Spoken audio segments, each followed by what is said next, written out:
হাসরের ময়দানে আল্লাহ যখন তারে আটকাবে, এ যুবক, গান গাওয়ানোর অপরাধে তুমি আজ জাহান্নামী। ওই সমাজের যুবকরা যখন আল্লাহর কাছে আবদার করবে, আল্লাহ, গান গাওয়ানোর অপরাধে আমি যদি জাহান্নামী হই, আমাকে জাহান্নামে দেওয়ার আগে আমার এলাকার মুরব্বীরারে ডাকো, এলাকার নেতাদেরকে ডাকো, এলাকার লিডারদেরকে ডাকো, ডাকো ডাকো ডাকো, দেখো তাদেরকে জিজ্ঞেস করো তারা ভালো কাজে উৎসাহ আমাদেরকে দিছে কিনা। না না, তাদেরকে ভালো কাজে উৎসাহ দিতে পাই নাই, যার কারণে বাধ্য হয়ে খারাপ পথে গেছি। আল্লাহ, তারা যদি আমাকে ভালো পথ দেখায় রাখতো তাহলে আমি খারাপ পথে যাইতাম না। রব্বানা আতিহিম দিফাইনি মিনাল আযাব ওয়ালআনহুম লানান কাবীরা। আমাকে যদি আজকে জাহান্নামে তুমি শাস্তি দাও, আমার এলাকার লিডারদেরকে ডাবল শাস্তি দিতে হবে। জোরে কোন নাউজুবিল্লাহ, আরে জোরে কোন নাউজুবিল্লাহ। ভাইরে, হযরত ওমর ওই যুবককে কলিজার মধ্যে আঁকড়ায় ধরে তিনি কান্দেন আর কই, মালিক, এখন কিছু সাহস হয়, এখন কিছু আমার মনে বল হয়, দেশ চালানো যাবে, দেশ পরিচালনা করা যাবে। কারণ আমার দেশের একজন যুবক রাখালের অন্তরেও আল্লাহর ভয় আছে। আর আমাদের দেশের যুবক ম্যানেজার হইলেও লক্ষ টাকা চুরি করে, আসেনি না নাই? কারণটা কি জানেন? কারণ হলো রাষ্ট্রীয়ভাবে চরিত্র সংশোধন করার, আল্লাহ ভীতি অন্তরে জাগ্রত করানোর কোনো কি নেই, পদক্ষেপ নেই। অর্থমন্ত্রী আছে, ধর্মমন্ত্রী আছে, স্বাস্থ্যমন্ত্রী আছে, মোটা ওইটাই কেন তাই কাইবার লাগি মন্ত্রী আছে, কিন্তু চরিত্র কেমন করে ভালো করতে হয়, আল্লাহর ভয় কেমন করে ঢুকাইতে হয়, এই ডিপার্টমেন্টে কোনো মন্ত্রিত্ব নাই, কোনো খেদমত নাই। যতটুকু খেদমত করতেছে উলামায়ে কেরাম, ঠিক না? উলামায়ে কেরাম তো সরকারের দায়িত্ব পালন করতেছে, এটা তো সরকারের করার কথা। হযরত ওমর তো বাইরেছেন, প্রধানমন্ত্রী হইয়া, বাদশা হইয়া, প্রেসিডেন্ট হইয়া খোঁজ নিছেন আল্লাহর ভয় কি পরিমাণ আছে। কিন্তু না, উলামায়ে কেরাম যে এতটুকু উপকার করতেছে দেশের সরকারের, এই কৃতজ্ঞতা কোন সরকারের কাছেই নাই, বরং উলামায়ে কেরামদের এখানে বাস দেওয়া যায়। কে লাগি বাস দিবা? আপনি উলামায়ে কেরাম কিতাব করছে, চুরি করছে, ডাকাতি করছে, গম পাইছে। উলামায়ে কেরাম দেশের কি ক্ষতিটা করছে? কত কোটি টাকা চুরি করে উলামায়ে কেরাম খাইছে। কোন আলেমে অন্য দেশে কোটি কোটি টাকা পাচার করছে? তোমরাই কলমের খোঁচায় কোটি কোটি টাকা দেশ থেকে বিদেশে পাচার করো। উলামায়ে কেরাম না, উলামায়ে কেরাম দেশ ও জাতির কল্যাণে আর উপকারে দিন নাই রাত নাই মেহনত করতেছে। যেটা করার কথা ছিল সরকারের, উলামায়ে কেরাম সেই দায়িত্ব আদায় করতেছে, অথচ আলেমদের বদনামের শেষ নাই।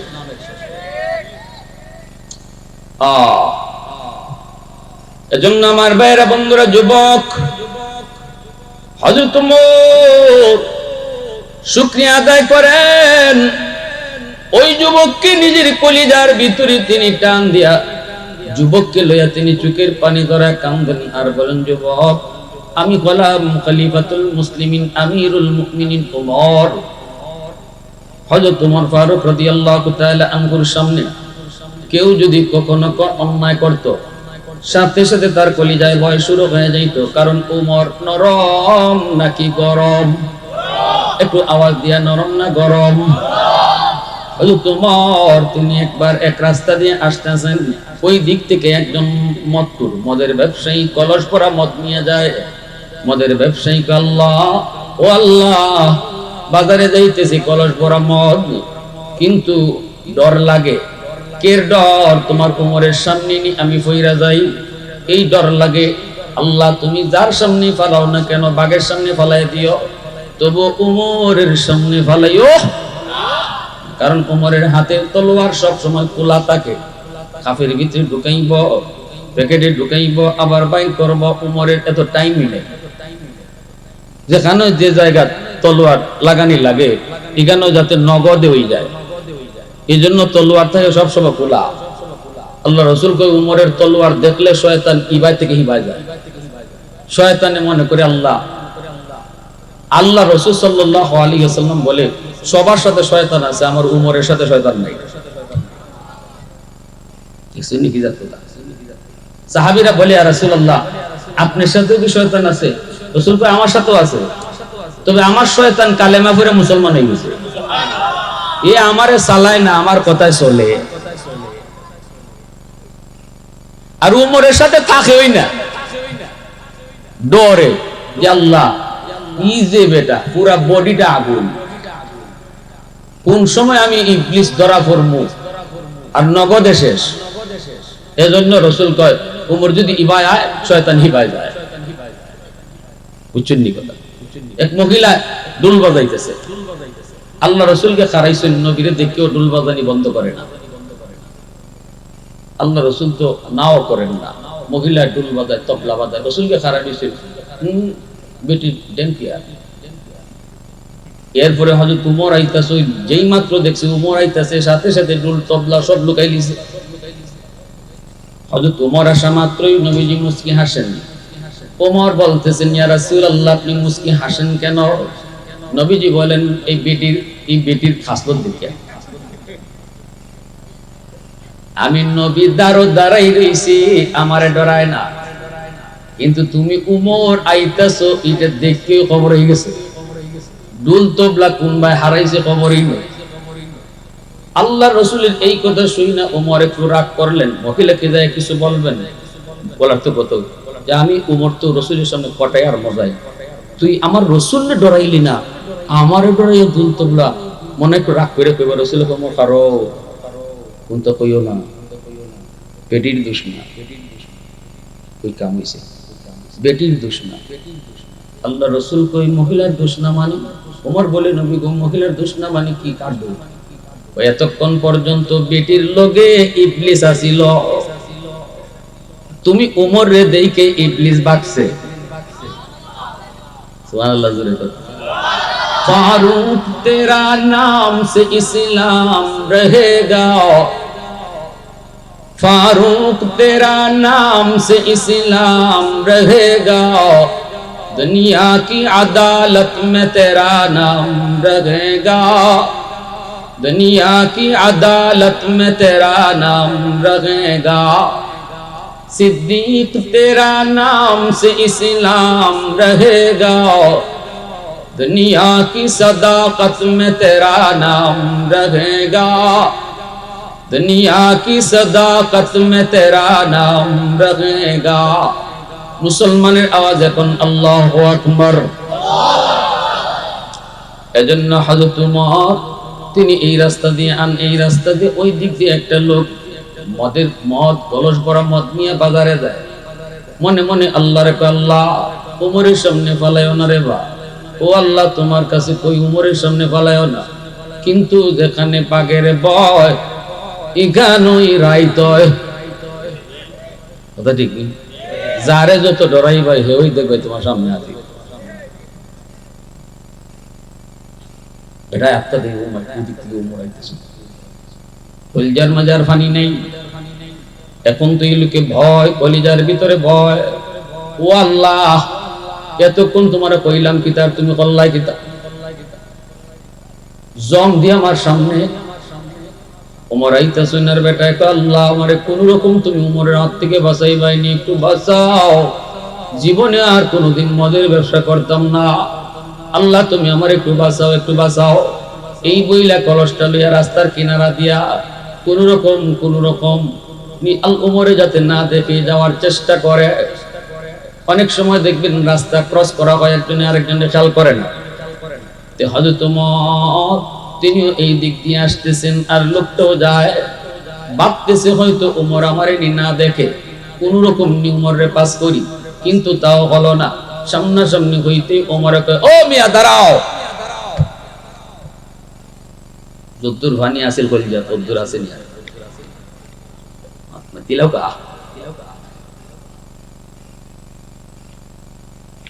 এখন ওমর কাছে আইসো, এখন খরচরিতা ওহন কিতা হইতো কলসের মাঝে কিতা যদি কয় মত তাহলে ওমরের হাতের তলোয়ার তো খোলা নগদে করলা কি কইব লোকটা ভয় অস্থির এমন ভয় পাইছে কয় এমন ভয় মিছা কথা কয় কলসের ভিতরে দুধ আসলে দুধ না মদ মনে মনে ভাবতেছিল হয়তো দুধ বলার পর ওমর বলবে ঠিক আছে যাও কিন্তু না ইডাও হইছে না ওমরে কয় কলসের ঢাকনা হরাও দেখুন লাগবো মদ না অন্য কিছু এখন তো বেটা মনে করছে হ্যাঁ কবরে গেছি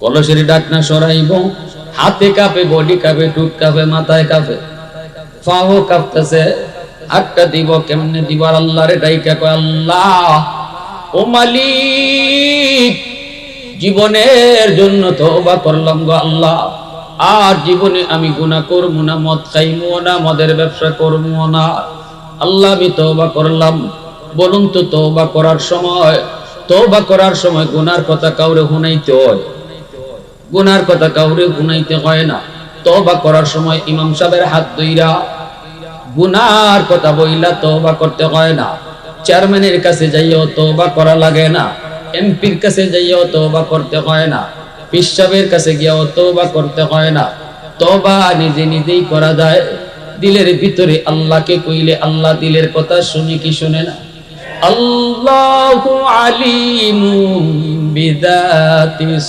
সুদূর অন্তরে খবর জানেন শুধুমাত্র কে আওয়াজ আসতে কেন জোরে কোন দয়াল বাবা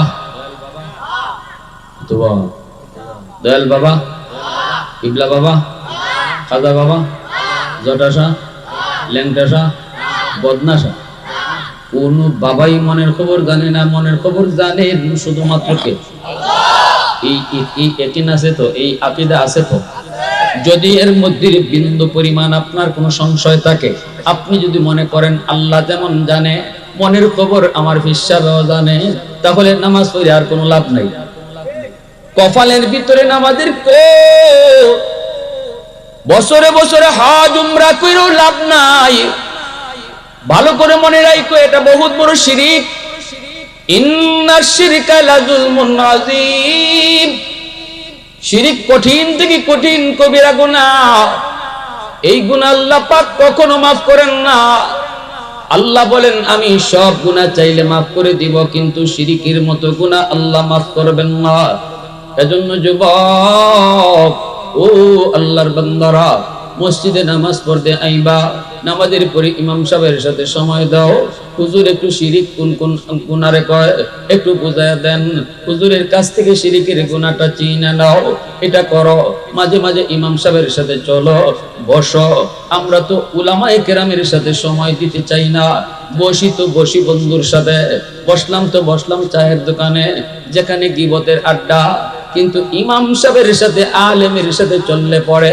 কথায় কথায় কোনো না কথায় আমার ধর্মীয় জ্ঞান অর্জন হয় ঠিক কি না এজন্য নবী বলেছেন আলাইকুম বিমুজালাসাতিল উলামা ওয়া ইসতিমাই কালামিল হুকামা ফাইন্নাল্লাহা তাআলা ইউহয়িল কলবাল মাইয়িত বিনূরিল হিকমা কামা ইউহয়িল আরদাল মাইতাতা বিওয়াবিলিল মাতার নবীজি বলেন উম্মতের দল যদি তোমার দৌলতে ঈমান ওই ঈমান যদি তুমি বাঁচাইতে চাও ঈমানটারে রশি দিয়া বাঁধো কার সাথে বাঁধো কয় আলেমদের সাথে বাঁধো ঝড় তুফান আসলে পরেও যেন তোমার ঈমান ডাকাতি না হয় ঠিক কি না তাদের সাথে উঠা বসা করো মুজালাসাত মানে কি উঠা বসা করা খালি হ্যান্ডশেক করে চলে যাওয়া আর সালাম দিয়া না উঠা বসা চলাফেরা কথাবার্তা রাখা সংসারের বিষয় পরামর্শ নেওয়া পরামর্শ করা আলেমদের সাথে করা এটা আল্লাহর নবী বলেছেন পরামর্শ করলেই দিনের ব্যাপারে তোমার বুঝ হবে এজন্য শিরকের মতো কবিরা গুনাহ কোন কোন গুনাহ আলেমদের সাথে মিশলে পরে এটা জানা যাবে বোঝা যাবে নিজে নিজে বুঝবেন না নিজে নিজে বুঝতে গেলে পরে আট্রসির দরবারে চইলা যাইবেন খবরও থাকবে না 10টা 20টা গরু লিয়ে হাজির হয়ে যাইবেন ঠিক না আমগো বাবার দরবারে কত গরু আয় অন্য বাবার দরবারে অত মানুষ নাই যায় গরিব বাপ, গরুর দরবারিতে গরু যায়, ঠিক কিনা দূরে মানুষের কাছে মানুষ যায়। কি ভাই কষ্ট হইতেছে আপনার? কিন্তু না, আমরা তো তা করি না। আমরা মসজিদের ভিতরে ঢুকে যে একটু হুজুরের সাথে সময় দিব না, মসজিদও যাইমু, জমাত শুরু হইবার 2 মিনিট আগে গিয়ে ওই যে গরির ভাই চাইয়ে থাকবো, বইতামো না, গরির ভাই চাইয়ে থাকবো, খালি 1টা বাজে গেছি গিয়ে জ্বরের টাইম। ইমাম সাহেব কই, ইমাম সাহেব কই, ওরে বাবা, 2 মিনিট আধা মিনিট যদি লেট হইতে বেটার মাথা গরম। কোন তো মসজিদের ভিতরে 2 মিনিট আপনি যদি অপেক্ষা করেন কোন হইব? মসজিদের ভিতরে যায় যদি আপনি 2টা মিনিট অপেক্ষা করেন, তাহলে এই 2 মিনিট নামাজের ভিতরে আল্লাহ শামিল করে দেয়। নামাজ পড়লে পরে যেই সওয়াব, এই পরিমাণ সওয়াব আল্লাহ তোমাকে দান করে। নবীজি বলেছেন, উম্মতের দল জান্নাতের বাগানে ঢুইকা তোমরা বইয়া থাকো না, ফল খাইও। সাহাবীরা বলেন, নবী গো কোনটা জান্নাতের বাগান, ফল আবার কোনটা? নবী কই, মসজিদ হলো জান্নাতের বাগান, আর ফল হলো বসে বসে সুবহানাল্লাহ, আলহামদুলিল্লাহ, আল্লাহু আকবার জিকির করা হলো জান্নাতি ফল খাওয়া। আমরা তো ফল খাওয়ার তালে না, আমরা আছি গরিব টাইম দেখার তালে, ঠিক না? এখনো সৌদি আরবে আমার নবীর জমানার এই প্রথা চালু আছে। মক্কা মদিনায় এখনো নামাজের টাইম নির্ধারণ নাই। জোহরের টাইম কোন টাইমে ইমাম সাহেব নামাজে দাঁড়াইব এটা ক্যালেন্ডারের মধ্যে লেখা নাই। আসরের নামাজের টাইম কখন ক্যালেন্ডারে লেখা নাই। ক্যালেন্ডারের ভিতরে লেখা আছে আসরের আজান কখন হইব, জোহরের আজান কখন হইব, কোন নামাজ কখন খারাইব। আমাগো বাঙালিরা মাঝে মাঝে গিয়া কয়, এই আজানের টাইম তো দেখলাম, নামাজ দাঁড়াইব কোন সময়? কারণ বেটায় তো সারা জীবন ইমাম সাহেবরে কইয়া অভ্যাস করে, হুজুর টাইম তো হয়ে গেছি, কই জমাতের টাইম তো ভাই না। ঘটনা হইল, রাসূলের যুগের যে নিয়ম ছিল, জামাত দাঁড়াইব ইমাম যখন আইব তখন, কোনো টাইম নাই। আপনি আজান হইছে মসজিদে আইতা, আর কোনো মাত্রা নাই। আজান হইছে মসজিদে চলে আসতা। আজান তো মুয়াজ্জিনে ডাকে না, 5 ওয়াক্ত আজান আল্লাহ নিজে তোমারে ডাকে, আল্লাহ ডাকে। এজন্য আল্লাহ কইছিল, বন্ধু 5 ওয়াক্ত নামাজ লই যাওগা, কষ্ট হইতো না উম্মতের লাগে, আর কমায়া লাভ নাই। তবে এতটুকু তোমার আশা দেই, তোমার উম্মতের নামাজ পড়ানোর জিম্মাদারি আমি আল্লাহ নিয়ে নিলাম। আমি ডাক্কা ডাক্কা তোমার উম্মতের নামাজ পড়াই নিলাম। অতীতের কোন উম্মতকে নামাজ পড়ানোর লাগি আযানের কোনো ব্যবস্থা ছিল, টাইম জানা থাকতো, আইতারা মসজিদে।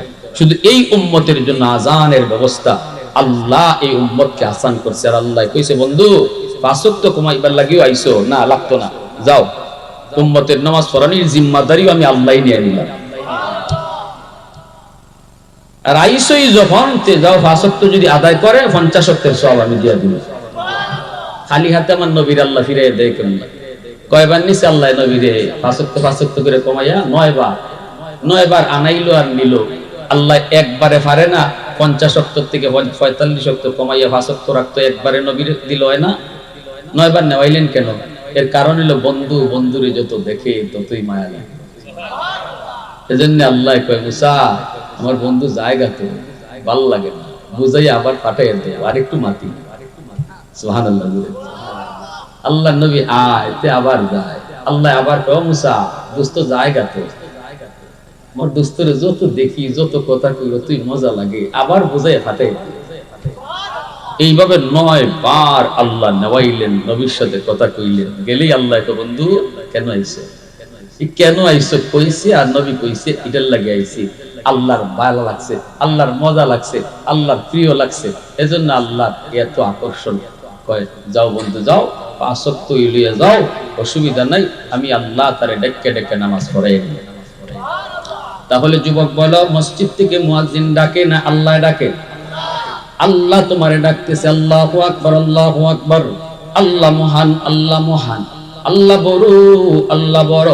আল্লাহ তোমারে কইতেছে, বান্দা তুই যে দোকানদারি করো এটা বড় না, আমি আল্লাহ বড়, আমি আল্লাহ বড়। এখন দোকানদারি বাদ দে, মসজিদে আয়। এ বান্দা তুই বন্ধুর সাথে গল্প করো, বন্ধু তোর বড় নয়, আমি আল্লাহ বড়। বন্ধুকে লইয়া তুই মসজিদে চইলা আসো। এ বান্দা শুন শুন, চেয়ারে বসে বসে তুমি চাকরি করো, চেয়ার তোমার বড় নয় রে, বড় হলাম আমি আল্লাহ। চেয়ার থেকে ওইটা মসজিদে চলে আসো। এইভাবে আল্লাহ আমাকে আপনাকে ডাকে, আমাকে আপনাকে আল্লাহ পাক ডাইকা ডাইকা নামাজ পড়ায় নেয়। এজন্য মনে রাখবা, মসজিদের ভিতরে ঢুকবো ঢুইকা না গড়ির দিকে চাইমু না, যেখানে জায়গা পাইমু আগের কাতারে জায়গা থাকলে আগের কাতারে, পিছের কাতারে বইয়া সামনের কাতার বন্ধ করেন না। এটা আবার ঠিক না, কারণ সামনের কাতারে যে যত বইব তার সওয়াব তত কম। সিলেটের মানুষ শূন্যস্থান পূরণ তো ভালোই পারেন। হনুকা সিলেটের মানুষের ব্যাপারে সুসংবাদ কুতবুল আলম সৈয়দ হুসাইন আহমদ মাদানী, কুতবুল আলম সৈয়দ হুসাইন আহমদ মাদানী রহমতুল্লাহ আলাইহি বলছেন, সিলেটের মানুষের সাথে মদিনার মানুষের মিল পাওয়া যায়। আল্লাহু আকবার, কি সার্টিফিকেট দিয়া গেছেন আল্লাহর নবী, কুতুব আলমের কুতুব। সিলেটের মাটির সাথে মদিনার মাটির মিল পাওয়া যায়, সিলেটের মানুষের সাথে মদিনার মানুষের মিল পাওয়া যায়। কে বলছেন? জগতের কুতুবজি। এজন্যই রমজান কাটাইতেন সিলেটে আইসা, ঈদ করতেন সিলেটের মানুষের সাথে। ঈদটা তো স্বাভাবিকভাবেই সবচেয়ে আপনজন প্রিয়জন যারা তাদের সাথে করে। কুতবুল আলম শাইখুল ইসলাম হুসাইন আহমদ মাদানী সিলেটের মানুষকে নিজের পরিবারের মানুষের চেয়ে বেশি আপন জানতেন। কেমন করে ভুলবে উলামায়ে কেরাম কুতবুল আলমের স্মৃতি?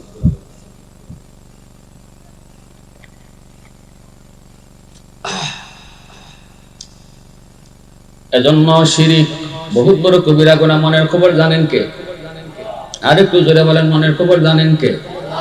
এই যে এই লোকটাই কইতেছে, আল্লাহ ও মালিক, তওবা করলাম, আর জীবনে মদের ব্যবসা করব না। আজকের মতো তুমি আমাকে উমরের হাত থেকে আল্লাহ তুমি আমাকে বাঁচাও। এই মনের কথাটা কেউ শুনলো না, কেউ জানলো না। শুনলেন কে? শুনলেন কে? আল্লাহ তো শুনছেন। আল্লাহ পাক শুনে তার এই মনের মনে মনে তওবাও আল্লাহ কবুল করে নিছেন।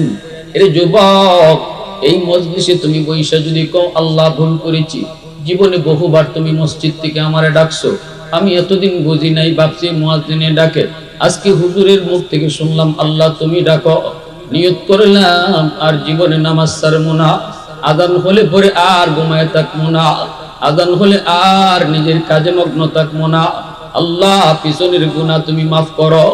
এই কথাটা যুবক তুমি আমাকে শুনে বলতে হবে না, এই কথাটা তুমি ইমামকেও জানাইতে হবে না রে। ওই কোনায় বসে বসে তুমি যদি এই কথাটা আল্লাহকে জানায় দাও, আল্লাহ তোমার উপর খুশি হইয়া এই মুহূর্তে তোমার নাম সব গুনাহ মাফ কইরা ওলির খাতায় উঠায় দিবে। वहदत की हिफाजत नहीं बेक़ुव्वत बाजू, वहदत की हिफाजत नहीं बेक़ुव्वत बाजू, आती नहीं कुछ काम हाक़ल खुदा दाद, आती नहीं कुछ काम हाक़ल खुदा दाद। ऐ मर्द खुदा तुझको क़ुव्वत नहीं हासिल, जा बैठ किसी गार में अल्लाह को कर याद, ये सच ही कि बातिल की तरफदार नहीं हम, गद्दार न समझो हमें गद्दार नहीं हम, फूलों की तरह नरम मिजाज अपना है नज़र, हम तीर नहीं नेज़ा व तलवार नहीं हम, हम तीर नहीं नेज़ा व तलवार नहीं हम। এজন্য বলি যুবক, একটু বলো তো, যৌবনে এলাকায় মানুষ তোমাদের এলাকায় মরে কি মরে না? বাবার আগে ছেলে মারা যায় কি যায় না? দাদার আগে নাতি মারা যায় কি যায় না? একটু যদি তুমি ডান দিকে তাকাও দেখবা বন্ধু কবরে শুয়ে রইছে, বাম দিকে তাকাইলে দেখবা খেলার সাথী কবরে চলে গেছে। হয়তো বিকাল বেলা একসাথে খেলাধুলা করছো, সব রাতের বেলা তার মৃত্যুর খবর মাইকে বাসলো। সেও তোমার মতো এমন আশা করেছিল বয়স হলে নামাজ পড়বে, বয়স হলে পরে গুনাহ ছাড়বে, বয়স হলে পরে আল্লাহকে খুশি করবে, কিন্তু তার জীবনে আর আল্লাহকে খুশি করা হয় নাই, বেনামাজি হয়ে সে কবরে চলে গেছে। এই কথাটা দিলের ভিতরে যদি অন্তরে একবার তোমার কলিজায় দাগ কাটে রে যুবক, হয়তো তোমার জন্য এই রাতটাই জীবনের শেষ রাত হতে পারে, এই ঘুমটাই জীবনের শেষ ঘুম হতে পারে। শোনো, এতটুকু চিন্তা করে যদি একবার আল্লাহকে কো, আল্লাহ ও মালিক, যা করেছি ভুল করেছি, আর না গো মালিক, পিছনে আজরাইল তো আমার ঘুরতেছে, কোথায় কোন জায়গায় জানি আমাকে থাবা দেয়। আল্লাহ, বেনামাজি হইয়া কবরে যেতে চাই না, কবরের আযাব আমি সইতে পারবো না। আল্লাহ, তওবা করলাম, আমারে মাফ করো। এই কথাটা তুমি কাউরে শোনানো লাগবে না, তোমার পাশে যে মানুষটা বসা তারও শোনাইতে হবে না। দিলে দিলে এই কথাটা বলতে পারবো কি পারবো না? কারা কারা পারবো একটু হাতটা উঠে আল্লাহকে দেখাও। আল্লাহ তুমি কবুল করো, জোরে কোন আমিন, আরো জোরে বলেন আমিন। ওই মানুষটা মদখোর, মদের ব্যবসায়ী মানুষটা আল্লাহরে কান্দে কান্দে কইল, আল্লাহ আল্লাহ তুমি আমারে বাঁচাও বাঁচাও বাঁচাও। ওমর যখন কইছেন ঠিক আছে ডাকনা সরাও, দেখি মদ নাকি দেখি দুধ নাকি অন্য কিছু। এখন তো তার হাত যায় কিন্তু হাতে কাঁপে, বডি তো কাঁপে, পুরা বডিটা কাঁপে। হাত দিয়া ডাকনা সরায়, গলাটা কিন্তু এইভাবেই, যেইভাবে এরকম বাঁকা হয়ে আছে, তলোয়ার চালাইতে উমরের বেশি কষ্ট হবে না, ভয় স্থির, এখনই তার জীবনের প্রাণবায়ু বের হয়ে যাবে। কিন্তু চোখের পানি ধরায়া এমন তওবা আল্লাহর কাছে করেছে, আল্লাহ তো তার ডাক শুনে ফেলছেন। ডাক না সরাইতেই তাকায়া দেখে কলস ভরা মদ, আল্লাহ মুহূর্তের ভিতরেই দুধ বানায়া দিছে। এই ক্ষমতা আল্লাহ পাকের আছে না নাই? আরো জোরে কোন আছে না নাই? এজন্য বলি যুবক, মনে রাখো, কেউ দেখে না দেখেন আমার আল্লাহ। ওই তোমার যখন ওই যুবককে বললেন, যুবক বুকে আয়, বুকে আয়, বুকে আয়, কি সবক তুই আমাকে শিখিয়ে দিলি। দুনিয়ার মালিক রে আমি ধোঁকা দিয়া ফাঁকি দিলাম, কিন্তু আমার আল্লাহকে কেমনে আমি ফাঁকি দিব। ওই তোমার বুকে নিয়ে আদর কইরা চুমাকায়া চোখের পানিটা মুইছে তিনি বাড়ির দিকে রওনা দিয়ে দিলেন।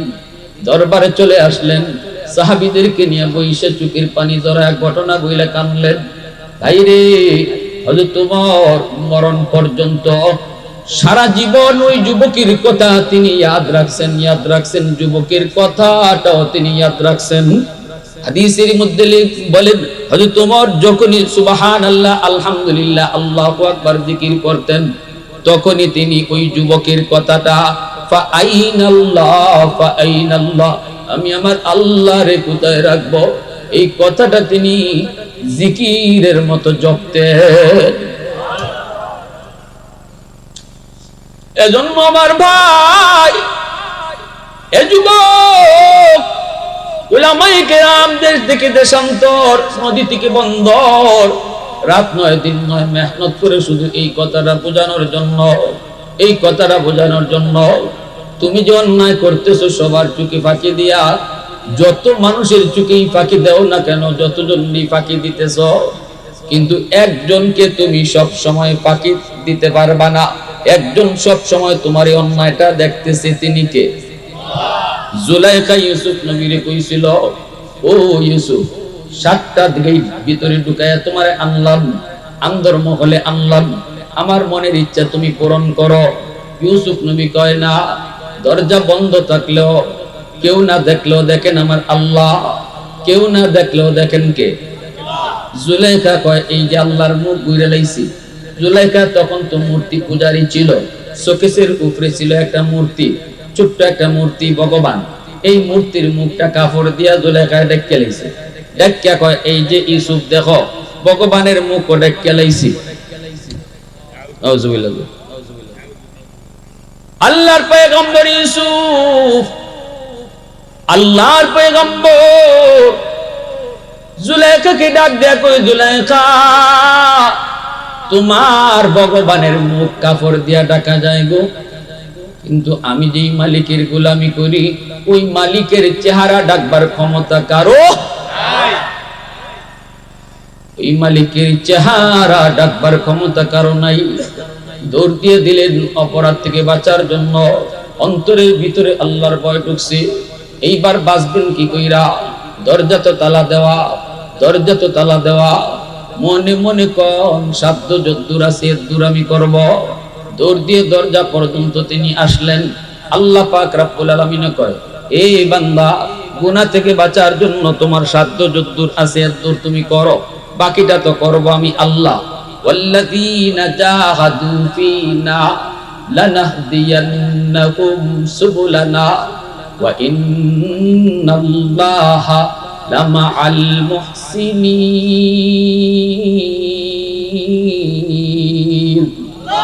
আল্লাহ পাক কই তুমি চেষ্টা করো গুনাহ থেকে বাঁচা।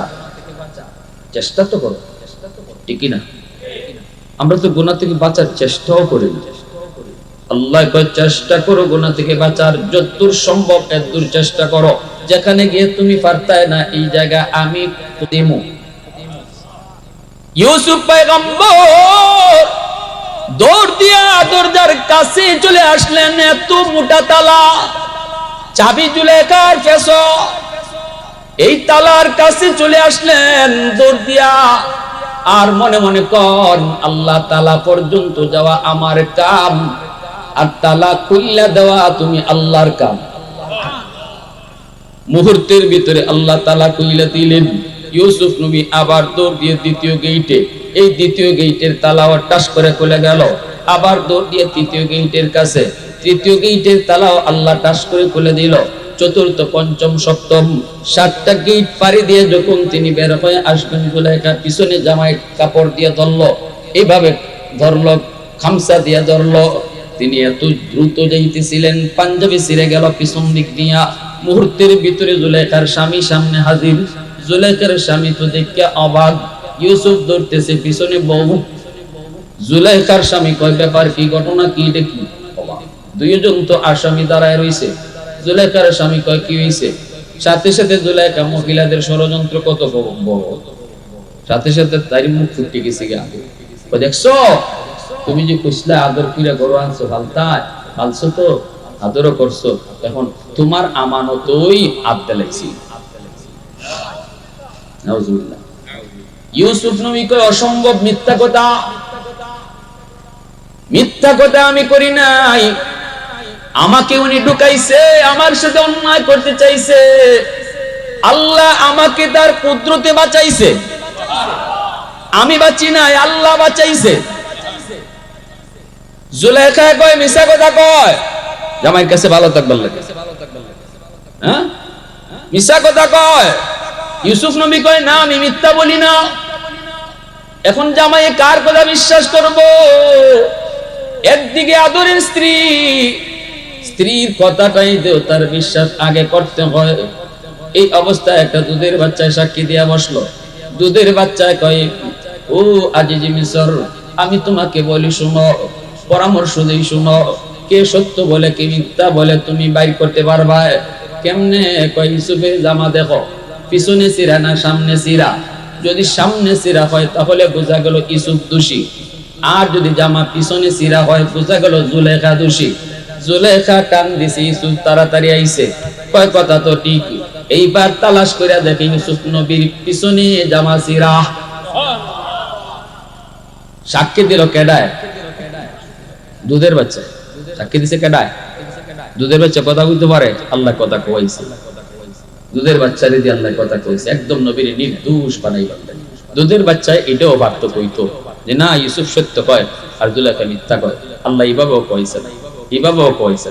এমন একটা থিওরি বইলে দিছে যে থিওরিতে বাসায় এই জুলেখার স্বামী আজিজে মিসরের এই থিওরি মতো আগাইয়া সে নিজেই বাইর করে লিছে, কেলায় মিছা কয়, কেলায় হাসা কয়। নবী যখন তিনি অর্থমন্ত্রী হলেন, দেশে দুর্ভিক্ষ, 7 বছর দুর্ভিক্ষ গেল। মানুষজন বিভিন্ন দেশ থেকে আইছে খানা নেওয়ার জন্য মিশর। ইউসুফ নবী তিনি অর্থমন্ত্রী, খাদ্যমন্ত্রী, তিনি খাদ্য বন্টন করে করে দিতেছেন। অভাবী মানুষ, জনগণের মধ্যে তিনি 1 কেজি 2 কেজি করে দিতেছেন। একজনে 1 কেজি পাইব, দিতেছেন, লাইন ধরছে, সবাই তো নিতেছে। একজন যুবক আইসা কয়, আমারে 5 কেজি দাও। ইউসুফ নবী কয় সবাই নেই 1 কেজি, তোমারে দিমু 5 কেজি। কেমনে? কয়তে 10 কেজি দাও। ওইটি কি করবে? সবাই নেই 1 কেজি 10 কেজি, কেমনে? কয়তে 20 কেজি। ইউসুফ নবী বলছেন, আরে ভাই তুমি তো কও, এটা কি কইতাছো? কয় নবী গো, আপনি যদি আমার পরিচয় জানেন তাহলে 20 কেজি 40 কেজি না, পুরা গুদামই আমারে দেলাই। কি তোমার পরিচয়? কয় নবী গো, মনে পড়েনি আজ থেকে 15 বছর আগে আপনি জুলাইখার ষড়যন্ত্রের শিকার হয়েছিলেন, আর ওই ষড়যন্ত্র থেকে একটা শিশু বাচ্চার সাক্ষীর দ্বারা আপনি মুক্ত হয়েছিলেন, নির্দোষ প্রমাণ হয়েছিলেন। মনে পড়েনি ওই শিশু বাচ্চাটার কথা? ইউসুফ নবী কয় হ, মনে পড়ছে। কয় আমি ওই দিনের শিশু, আজকের যুবক। আর একটু আস্তে কইবেন সুবহানাল্লাহ। ইউসুফ নবী সাথে সাথে বুকের সাথে বুক মিলায় কান্দে, কপালে চুমুকায়, আয় ভাই আমার বুকে আয়, আয় আমার বুকে আয়, যা তোরে গুদাম ফ্রি করে দিলাম, যা মন চায় তুমি লয়ে যাও। আল্লাহ পাক কয়, ইউসুফ একবার শুধু তোমার পক্ষে সাক্ষী দেওয়ায় তারে গুদাম ফ্রি করে দিলাইছো। মনে রাখো আমার নবীর উম্মত আসতেছে ভবিষ্যতে, এদেরকে দৈনিক 5 বার আমি আল্লাহ ডাকবো মসজিদ থেকে। যদি 5 বার আইয়া আমি আল্লাহরে সাক্ষী দেয়, তাহলে বলো আমি তার জন্য জান্নাতের গুদাম কেমনে ওপেন করবো?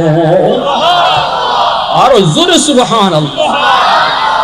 একবারের সাক্ষীতেই যদি তুমি এত খুশি, আমার নবীর উম্মত যদি 5 বার আমারে সাক্ষী দেয়, আমি আল্লাহ তার উপর কত খুশি। সুবহানাল্লাহ। তাহলে নামাজ পড়ার দরকার আছে নি না নাই? যুবক একটু বলো, নামাজ পড়ার দরকার আছে নি না নাই? বেনামাজি হইয়া কবরে যাও না, বেনামাজি হইয়া কবরে যাও। আল্লাহ বলে, ইল্লাল্লাযীনা আমানু ওয়া আমিলুস সালিহাত ফালাহুম আজরুন গায়রু মামনুন। আল্লাহ বলে, শোনো, যেই বয়সে তোমার গায়ে শক্তি থাকবে, এই বয়সে যদি তুমি 5 ওয়াক্ত নামাজ মসজিদে গিয়ে পড়ো, শক্তি যতদিন আছিল এতদিন মসজিদে নামাজ পড়ছো। যেই বয়সে গায়ে শক্তি থাকতো না, ঘরে নামাজ পড়বায়, মসজিদে যাওয়ার সাহসই নেই, আমি আল্লাহ তোমাকে ঘরে নামাজ পড়লো মসজিদে জমাতের সওয়াব দান করব। এই কথা আল্লাহ পবিত্র কোরআনের সূরাতুত তিনে 4টা কসম খেয়ে দিয়েছেন। ওয়াত-তিন ওয়াজ-যাইতুন ওয়া তুরি সিনিন ওয়া হাদাল বালাদিল আমিন। তিনের কসম, যাইতুনের কসম, তুর পাহাড়ের কসম, মক্কা নগরের কসম। আল্লাহ বলে, শোনো বান্দা বান্দি, এত মায়া কইরা, এত আদর কইরা, এত সুন্দর করে, এত সম্মানী বানাইয়া তোমাদেরকে বানাইলাম। বৃদ্ধ বয়সে তুমি যখন উপনীত হও, কেউ তোমারে দাম দিতে চাইবে না। নিজের ময়লাটা নিজের চোখে তুমি দেখবা না। না না, কামড় দিয়া খাওয়ার মতো দাঁত তোমার থাকবে না। ওই বয়সটাতে বউ তোমারও ঠিক মতো দাম দিবে না, সন্তানও তোমাকে দাম দিবে না, এলাকার মানুষও তোমাকে দাম দিবে না। বলবে, মেয়ে এত লম্বা কথা কইও না, যৌবনে অনেক হাউক দিছ, এখন তো বুড়া হয়ে গেছো, কবরে এক পা চইলা গেছে বউ। এইভাবে তোমারে কেউ হয়তো দাম দিবে না।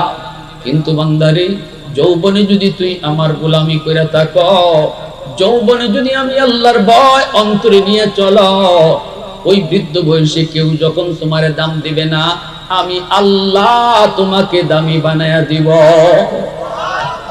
ঘরে নামাজ পড়বা, সওয়াব উঠায় দেওয়া হবে মসজিদের। কোরআন তেলাওয়াত করতে পারবা না, চোখে তোমার পাওয়ার নাই, কারণ পাওয়ার আমি আল্লাহ কেড়ে নিয়েছি। যৌবনে তুমি তাহা কোরআন পড়ছো, ফজরের পরে কোরআন পড়ছো, মাগরিবের পরে পড়ছো, দিনে একবার না একবার তুমি কোরআন তেলাওয়াত করছো। এখন তোমার চোখে পাওয়ার নাই, কোরআন তেলাওয়াত করতে পারো না। আফসোস করো বান্দা, আফসোস করো না রে বান্দা, আফসোস কইরো না। যৌবনে কোরআন তেলাওয়াতের সওয়াব তোমার আমলনামায় জারি রাখবো। তাহাজ্জুদের নামাজ পড়েছো, এখন পড়তে পারো না, গায়ে তোমার শক্তি নাই, ঘুমায় রইছো, আফসোস করো, আল্লাহ পারি না। নিয়মিত তাহাজ্জুদ পড়তাম, এখন তো পারি না, গায়ে শক্তি নাই। আল্লাহ ফেরেশতাদেরকে কি বলে শুনেন? আল্লাহ কই, ফেরেশতারা শুন, আমার বান্দার গায়ের শক্তি নিজে নিজে পাইছে না, আমি আল্লাহ নিছি। ফেরেশতারা কইব আল্লাহ তুমি তো তার শক্তি কাইরা নিছো, কেউ তো বুড়া হইতো চায় না, সবাই তো জওয়ানই থাকতে চায়, ঠিক না? আল্লাহ পাক কয় সেও জওয়ান থাকতে চাইছে, আমি তারে বুড়া বানাইছি। আগের মতোই যদি সে জওয়ান থাকতো তাহলে আজও তাহাজ্জুদ পড়তো। যদিও আমার বান্দা ঘুমায় রইছে, তবুও তার আমলনামায় তাহাজ্জুদের সওয়াব উঠায়া দাও। এটাকেই আল্লাহর পক্ষ থেকে ইবাদতের পেনশন করে। দুনিয়ার বাদশায় দেয় পেনশন, দুনিয়ার সরকারে দেয় পেনশন, দুনিয়ার সরকারে দেয় পেনশন, দেয় না? 40 বছর সরকারি চাকরি করার পর সরকারি পেনশন দেয়নি না, কয় করে বই দাও। এখন আর তোমার অফিসে আউন লাগতো না, তোমার ডিউটিতে আমি খুশি, ঘরে বইয়ে তোমার বেতন পাঠাইমু, এটারে কয় সরকারি পেনশন। আসেননি পেনশন করাই গেল অর্জন, আসেননি পেনশন।